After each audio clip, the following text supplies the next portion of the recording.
আবার মনে হচ্ছে ভারত প্রমাণ করিল ভারত ভারত, আর আর বাংলাদেশ প্রমাণ করল তারা একেবারে সাচ্চা বাঙালি। যে ভারত 1971 সনে এক ছটাক জমিও নেয়নি, পৃথিবীর ইতিহাসে দেখাতে পারবেন?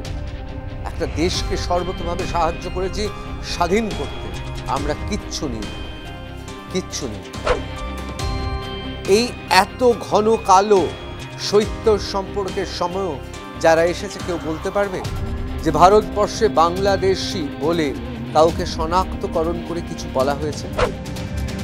বাংলাদেশে যতগুলো রাজনৈতিক দল আছে তাদের নিজের ভোট ধরে রাখতে গেলে তারা ভারতকে গালাগালি করবে, এটাই তাদের সহজ পথ। তিনি জানেন বাংলাদেশে গৃহযুদ্ধের পরিবেশ এবং ভারতকে বিষোদ্গার করেই তাকে আজন্ম সে বসে থাকতে চায় মসনদে। তা সত্ত্বেও ভারত 120 কোটি টাকার সাহায্য বাংলাদেশকে দেবে। মুদ্রা কথা কি? মুদ্রা কথা হচ্ছে একটাই, আমাদের মূল্যবোধ শেখায় প্রতিবেশীর দুর্দিনে তার পাশে গিয়ে দাঁড়ায়। বাংলাদেশের মানুষের আপ্যায়ন এবং আন্তরিকতার তুলনা নেই। আমরা চাই দুর্দিনে শুধু বন্ধু নয়, প্রতিবেশী এবং বন্ধু সুস্থ সম্পর্ক।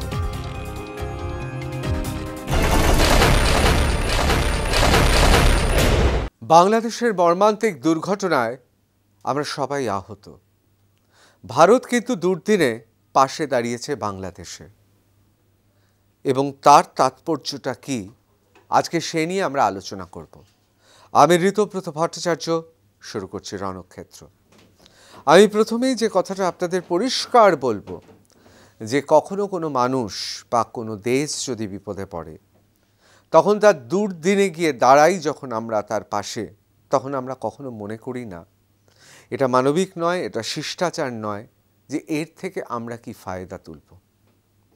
মানুষ বা কোনো দেশ তারা যদি যে কোনো ঘটনায় দুর্দিন যদি ঘনিয়ে আসে, অসুবিধায় পড়ে, তাদের পাশে দাঁড়ানোটা মানবিকতা। যে দেশে গণতন্ত্র আছে, যে দেশে গণতন্ত্রের মূল্যবোধগুলো আছে, সে দেশে এরকমই করে। দেখুন, তুর্কি তারা পাকিস্তানে সন্ত্রাসবাদের বিরুদ্ধে যুদ্ধে অপারেশন সিন্দুরে তারা ড্রোন পাঠিয়েছে, ড্রোন অপারেটর পাঠিয়েছে। তারা একবারের জন্যও কিন্তু মনে করেনি যে তাদের যখন প্রাকৃতিক বিপর্যয় হয়েছিল তখন সবার আগে ভারত তাদের নিত্য আবশ্যিক জিনিসপত্র, ত্রাণ সবার আগে পাঠিয়েছিল। সুতরাং আমরা যখন কোনো একটি কিছু করি, ভালো কাজে দাঁড়াই, কারোর পাশে গিয়ে দাঁড়াই, আমরা সেক্ষেত্রে অন্য কিছু ভাবি না। শুধুমাত্র মানবিক কারণে ভারত দাঁড়িয়েছে বাংলাদেশের পাশে এই দুর্দিনে। আমরা সবিস্তারে অবশ্যই আলোচনা করব। দেখুন, প্রথমেই আপনারা সবাই জানি বিবিসি নিউজ বাংলা তার পরিষ্কার লিখেছে, মাইলস্টোনের ঘটনায় অশনাক্তকৃত 6টি মৃতদেহ নিখোঁজ পরিবারকে নমুনা দেওয়ার অনুরোধ। এবং সেখানে সবিস্তারে লিখেছে এই যে এই ছবিগুলো আমাদের বাংলাদেশকে যেমন দুঃখ দিচ্ছে, যন্ত্রণা দিচ্ছে, আমাদেরও দিচ্ছে। একেবারে বাচ্চা বাচ্চা দুধের শিশু, তাদের কি অবস্থা। এই ছবিগুলো আমাদের কাছেও দুঃস্বপ্নের মতো। আমি এই আলোচনাতে যাচ্ছি না যে সত্যি কতজন প্রাণ হারিয়েছে, আমাদের আগামী ভবিষ্যতের কতজন মানে ফুল ফুটিতে না ফুটিতেই ঝরে গেল, আমি এই বিষয়ে যাচ্ছি না। কিন্তু এটা ঠিক কথা, কজন এ পৃথিবী ছেড়ে চলে গেছে সেটা সঠিক হিসেব নিয়ে বিতর্ক আছে। আমি এই বিতর্কে ঢুকবো না। প্রতিবেশী দেশ, তাদের এত বড় একটা দুর্ঘটনা ঘটেছে, সেখানে আমি তিলকে তাল করারও প্রবণতা নেই, এ বিষয় নিয়ে আলোচনাও করছি না। কিন্তু আপনাদের একটা কথা জানিয়ে রাখি, যে ঢাকা পোস্ট কোনো ভারতীয় সংবাদ মাধ্যম নয়, ঢাকা পোস্ট কি লিখছে, ঢাকায় বিশেষজ্ঞ চিকিৎসক, নার্স ও সরঞ্জাম পাঠাচ্ছে ভারত। আমরা নার্স পাঠাচ্ছি, আমরা চিকিৎসক পাঠাচ্ছি এবং আমরা সরঞ্জাম পাঠাচ্ছি। কেন আমরা পাঠাচ্ছি? আপনারা জানেন ভারতীয় নার্স এবং চিকিৎসক গোটা পৃথিবীতে সুনাম আছে, তার সঙ্গে আমরা সরঞ্জামও পাঠাচ্ছি। ঢাকা পোস্ট ডেস্ক কি লিখছে 22শে জুলাই?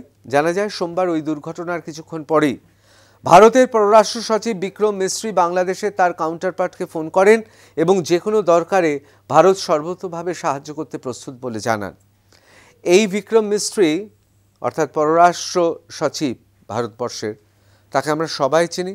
অপারেশন সিন্দুরে পাকিস্তানের সঙ্গে যখন আমাদের সংঘর্ষের পরিবেশ, যখন আমরা সন্ত্রাসবাদের বিরুদ্ধে যুদ্ধ ঘোষণা করেছি, প্রতিনিয়ত আপডেট তিনি গোটা পৃথিবীকে দিয়েছেন। সেই বিক্রম মিস্ত্রি একদিকে যেমন দুষ্টের দমন, অন্যদিকে শিষ্টের পালন করেছেন। তিনি সর্বপ্রথম তিনি বাংলাদেশকে ফোন করেন। এই দুর্ঘটনা হওয়ার পরেই তার কাউন্টারপার্টকে ফোন করেন, অর্থাৎ বাংলাদেশের পররাষ্ট্র সচিবকে ফোন করেন এবং বলেন যে কোনো দরকারে ভারত সর্বতোভাবে সাহায্য করতে প্রস্তুত। সোমবার সন্ধ্যায় ভারতের প্রধানমন্ত্রী নরেন্দ্র মোদীও এক্স হ্যান্ডেলে পোস্ট করে ওই বিমান দুর্ঘটনার ঘটনায় তার শোক ব্যক্ত করেন এবং জানান এই সংকটে ভারত বাংলাদেশের পাশে আছে এবং সব ধরনের সমর্থন ও সহায়তা দিতে প্রস্তুত। এটাই হচ্ছে ভারত। আমি কোনো মাহাত্ম্য বা স্তুতির জন্যে নেই, এটাই হচ্ছে গণতন্ত্র থাকলে দেশে এটাই হয়। এটা পাকিস্তান পারবে না, কারণ তাদের সেই গণতন্ত্র নেই। তাদের পাকিস্তানে তাদের দেশে অভিযোগ ওঠে তাদের বিরোধী দল নেতা, অত্যন্ত জনপ্রিয় রাজনৈতিক ব্যক্তিত্ব, অলরাউন্ডার, আমার খুব প্রিয় ক্রিকেটার ছিলেন, এখনও রয়েছেন, ইমরান খান, পাকিস্তানের ক্রিকেট টিমের প্রাক্তন অধিনায়ক, পাকিস্তানের প্রাক্তন প্রধানমন্ত্রী, তাকে কিন্তু যৌন নির্যাতনের অভিযোগ করতে হচ্ছে। আর অন্যদিকে ভারত এই দুর্দিনে বাংলাদেশের পাশে এসে দাঁড়াচ্ছে। এরপর থেকে ঢাকায় ভারতীয় দূতাবাসের মাধ্যমে দুই সরকারের মধ্যে সারাক্ষণই যোগাযোগ ছিল। খুব গুরুত্বপূর্ণ, ভারতীয় দূতাবাসে দুই সরকারের মধ্যে সারাক্ষণ যোগাযোগ ছিল। ঢাকায় সরকারের পক্ষ থেকে দিল্লিতে জানানো হয়েছিল বেশিরভাগ ভিকটিমই শরীর পুড়ে গেছে, এই দগ্ধ রোগীদের চিকিৎসার জন্য বিশেষজ্ঞ দল, ইকুইপমেন্ট ও আধুনিক ওষুধপত্র পেলে সবচেয়ে সুবিধা হবে। এই অনুরোধ অনুযায়ী দিল্লিও সঙ্গে সঙ্গে ব্যবস্থা নেয় এবং নার্সসহ দুজন বিশেষজ্ঞ চিকিৎসককে পাঠানোর ব্যবস্থা করে।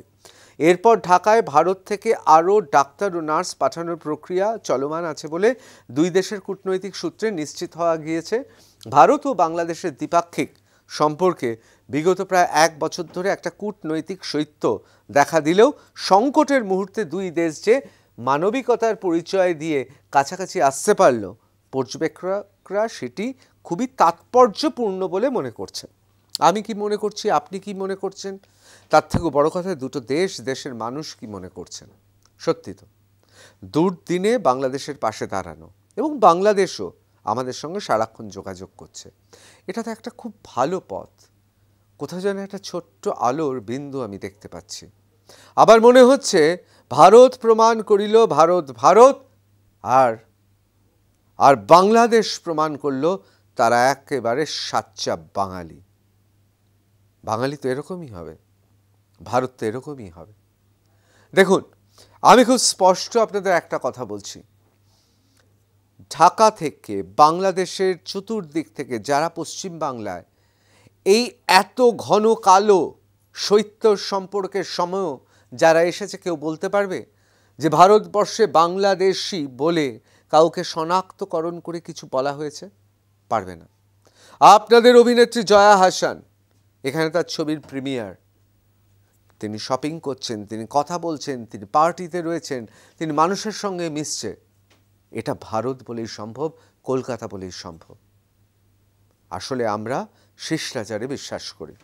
আমি বারবার করে বলছি এটা খুব তাৎপর্যপূর্ণ যে কথা ঢাকা পোস্ট লিখেছে, আমিও একমত, সত্যি তাৎপর্যপূর্ণ। মানবিকতার পরিচয় দুটো দেশ দিয়েছে।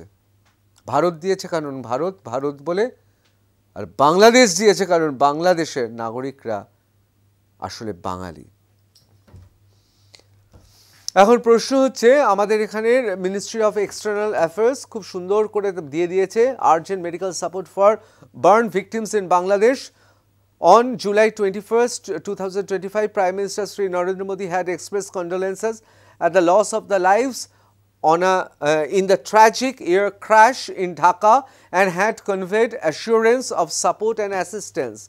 A team of burn specialists অর্থাৎ পুড়ে গেলে যারা বিশেষজ্ঞ যে চিকিৎসকরা তাদের পাঠানো হয়েছে ভারত থেকে, নার্সদের পাঠানো হয়েছে এবং তার সঙ্গে সঙ্গে মেডিকেল সাপোর্ট দেওয়া হয়েছে। আর schedule to visit Dhaka shortly to treat victim, খুব জরুরি তৎপরতায় পাঠিয়েছে 22 তারিখে। They will make an assessment of the condition of the patient with recommendation for the further treatment and specialized care in India as necessary. Additional medical teams may also follow depending on their preliminary assessment and treatment. আচ্ছা, এখানে আপনাদের খুব পরিষ্কার বলে রাখি যে ভারত শুধুমাত্র nurse, চিকিৎসক, সরঞ্জাম পাঠিয়েছে তা নয়, ভবিষ্যতে এই ক্ষেত্রে যা যা দরকার হবে ভারত পাঠাবে। এবং এখান থেকে পরিষ্কার যে দরকার হলে পশ্চিমবাংলায় এনে ভারতবর্ষের বিখ্যাত হসপিটাল নার্সিংহোমে তাদের নিয়ে আসা হবে। অত্যন্ত তাৎপর্যপূর্ণ। এবার আমি চলে যাই যে শুধুমাত্র কিন্তু এই ঘটনা ঘটেছে বলে না, এই যে যারা ভারতের নামে বিষোদ্গার করছেন বাংলাদেশে, যারা জানেন ভারতকে দুবেলা যদি গালাগালি না দেওয়া যেতে পারে তাহলে ওখানে মসনদে টিকে থাকতে পারবে না, তাহলে ভোট করাতে হবে।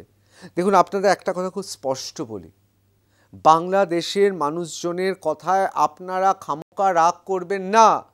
বাংলাদেশে যতগুলো রাজনৈতিক দল আছে তাদের নিজের ভোট ধরে রাখতে গেলে তারা ভারতকে গালাগালি করবে, এটাই তাদের সহজ পথ।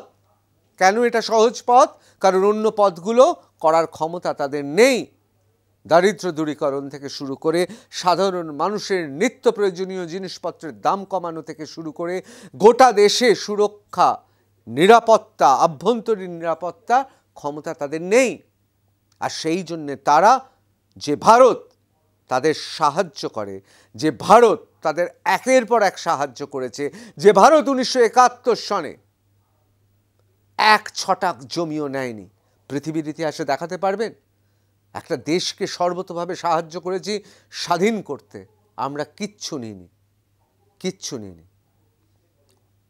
তা সত্ত্বেও এত কিছু খারাপ, ডক্টর ইউনুস মিয়া তিনি ভারতকে বিষোদ্গার করছেন, পাকিস্তানের সঙ্গে হাত মেলাচ্ছেন, চীনকে বলছে লালমনিরহাট দিয়ে দেব, ভারতকে বলছেন আমাদের 7 সিস্টার্স ল্যান্ডলকড, তারাই নাকি গার্ডিয়ান অফ দ্য ওশান। এত বড় বড় কথা বলছে, মিথ্যে কথা বলছে। নিজে যেমন গ্রামীণ ব্যাংকের নামে আসলে চিট ফান্ড করেছে, সাধারণ বাংলাদেশের মানুষকে ঠকিয়েছে, তিনি জানেন বাংলাদেশে গৃহযুদ্ধের পরিবেশ এবং ভারতকে বিষোদ্গার করেই তাকে আজন্ম সে বসে থাকতে চায় মসনদে। তা সত্ত্বেও ভারত 120 কোটি টাকার সাহায্য বাংলাদেশকে দেবে। হিন্দুস্তান টাইমস লিখছে 120 crore rupees aid to Bangladesh remains unchanged. MEA, Ministry of External Affairs, to parliamentary panel জানিয়েছে না, বাংলাদেশকে 120 কোটি টাকা আমাদের সাহায্য যেটা দেওয়ার কথা এখন আমরা দিয়ে দেব। এটা এই ঘটনার আগে, এর সঙ্গে কোনো যোগ নেই।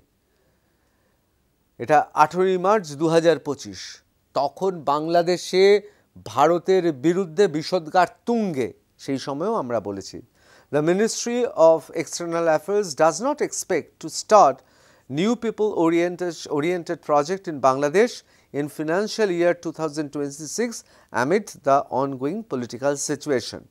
অর্থাৎ আমরা জানি যে আমাদের পররাষ্ট্র দপ্তর জানে যে বাংলাদেশে এখন চূড়ান্তভাবে ভারতের বিরুদ্ধে মিথ্যে প্রচার করা হচ্ছে, বিষোদ্গার করা হচ্ছে। তা সত্ত্বেও আমরা জানি, তা সত্ত্বেও আমরা 120 কোটি টাকা সাহায্য পাঠাবো বাংলাদেশকে। এই বিষয়ে আমরা যেটা আগে ঘোষণা করেছিলাম, অর্থাৎ তথাকথিত এই জুলাই বিপ্লব, আগস্ট বিপ্লব, এসব বিপ্লবের আগে ঘোষণা করেছিলাম, তাতে আমরা রয়েছি, একই জায়গায় দাঁড়িয়ে রয়েছি। মোদ্দা কথা কি? মোদ্দা কথা হচ্ছে একটাই, আমাদের মূল্যবোধ শেখায় প্রতিবেশীর দুর্দিনে তার পাশে গিয়ে দাঁড়াতে। আমাদের মূল্যবোধ শেখায় ওই পাশে দাঁড়িয়েছি বলে তোমরা কিছু দাও তা নয়। কিন্তু এভাবে যদি চলতে শুরু করে তাহলে আমার ব্যক্তিগত মত, আবার বলছি আমার ব্যক্তিগত মত, আগামী কিছুদিনের মধ্যেই আবার বাংলাদেশের আপামর জনসাধারণের জন্য ভিসা চালু হয়ে যাবে ভারতে।